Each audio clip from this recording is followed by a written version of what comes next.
تو دوستان مطلب ایک ہمارے معاشرے میں جو غلط قسم کا طریقہ رائج ہے وہ سماعت کر لیں.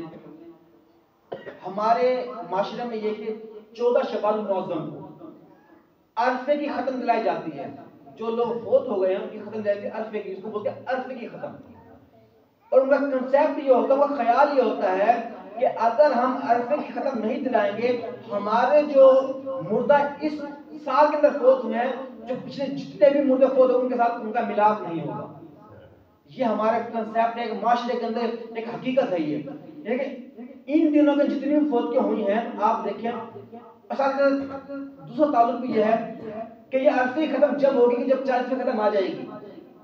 اب اس معاشرے میں 2-4 دنوں میں جو بات ہوئی ہے، ابھی ان کا 40واں پورا نہیں ہوا، 25 دن یا 30 دنوں میں فیل فور 40 میں ختم دلائی اور اگلے روز ان کو عرفے ختم دلا دی. کیا ہوگا جس سے ہمارے جو مردے ہیں، جو پرانی جو دنیا مردوں کی اس میں شامل ہو جائیں گے.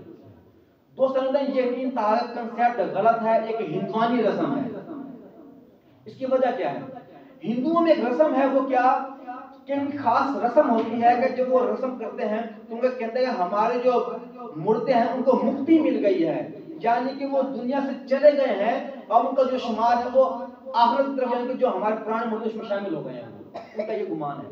لیکن وہاں سے چلتی چلتی یہ بات ہمارے معاشرے میں بھی آ گئی ہے کہ ہمارے جو نئے مردے ہیں وہ پرانے میں مل جائیں گے. تو دوستان مطلب جہاں تک بات ہے مثال ثواب کی وہ درست ہے، وہ کریں.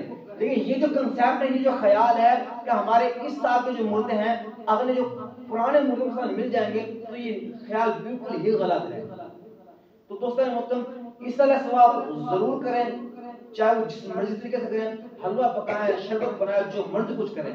لیکن دوستان یہ جو خیال ہے یہ خیال مکمل طور پر غلط ہے کہ ہمارے جو نئے مردے ہیں پرانوں میں شامل ہو جائیں گے. اور دوستان مطلب رہی بات اس طرح ثواب کی چہلم کی، تو چہلم جو ہے ایک ہمارے یہاں پہ رواج بنا ہوا. کوئی بھی ہم دن یا تاریخ مقرر کرتے ہیں اس کی وجہ یہ ہوتی ہے کہ تمام لوگ بآسانی عیسیٰ علیہ السلام کے لیے جمع ہو جائیں. وگرنہ یہ کوئی ضروری نہیں ہے یا فرض نہیں کہ 40 دن پورے ہوں گے تو ختم ہوگی، یا پھر دوستان محترم 1.25 مہینہ ہوگا تو ختم ہوگی، یا 3 چاند ہوں گے تو ختم ہوگی. مین مقصد ہے عیسیٰ علیہ السلام کا، اور جب لوگ آسانی ہو وہ اکٹھا کر کے ختم دلا لی جائے. اور لوگوں کو جمع کرنے کا مقصد یہ ہو کہ وہ جو موتا ہیں اہل موتا ان کے لیے ثواب اکٹھا کریں، یہ قرآن خوانی کریں، درود و وظائف پڑھیں، نہ کہ فقط خوش گپیاں کریں، کھانا کھائیں اور کپڑے جھاڑ کے چلے جائیں. اور کھانا پکانے کی وجہ بھی یہ ہوگا ہم اللہ کی رضا کے لیے خیرات کر رہے ہیں، نہ کہ لوگ مہمان نوازی کر رہے ہیں. تو دوستان کچھ رسمیں ہمارے پاس ایسی ہیں کہ جن کا رنگ اور صورت مکمل طور پر بدل گئی ہے. کھانا ہم اس لیے بناتے ہیں کہ لوگ مہمان نوازی ہوگی، لوگوں کو ہم اس لیے جمع کرتے ہیں کہ ہماری واہ واہی ہوگی کہ ہم نے کیا کچھ بنایا، ہم نے کتنے لوگ جمع کریں. لیکن یہ باتیں حقیقت سے بہت دور ہیں، بہت دور ہیں. کوشش کریں دین مدی کو سمجھیں، سیکھیں، اس میں عمل کریں. اللہ تبارک و تعالیٰ کی بارگاہ میں دعا خالق الجلال عمل کی توفیق عطا فرمائے.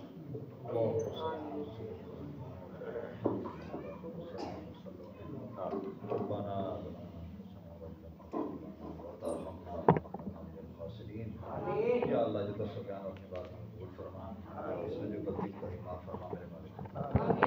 اس میں